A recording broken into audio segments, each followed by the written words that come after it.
मुंबईतून एक मोठी बातमी येते। नवी दिल्लीहून वाराणसीला जाणाऱ्या विमानामध्ये बॉम्ब असल्याचा फोन करण्यात आलेला आहे।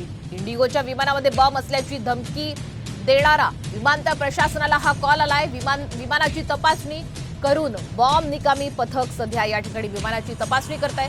विमान सुरक्षा रक्षक आणि बॉम्ब निकामी करणारे पथक हे घटनास्थळी दाखल झालंय। पहाटे 5 वाजताच विमानामध्ये बॉम्ब असल्याचा फोन आला होता आणि या संदर्भात सध्या पोलीस अधिक तपास करत आहेत। नवी दिल्लीहून एक मोठी बातमी आपण सध्या पाहतोय।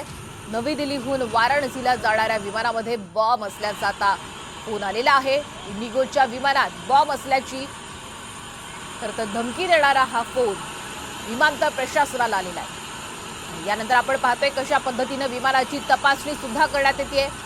बॉम्ब निकामी पथकाकडून ही तपासणी सध्या सुरू आहे। विमान सुरक्षा रक्षक आणि बॉम्ब निकामी पथक सध्या घटनास्थळी दाखल झालेले आणि तपासणीला सुरुवात झालेली आहे। साम टीव्हीवर याची दृश्य आपण सध्या पाहतोय। आज पहाटे 5च्या सुमारास विमानामध्ये बॉम्ब असल्याचा हा फोन आला होता।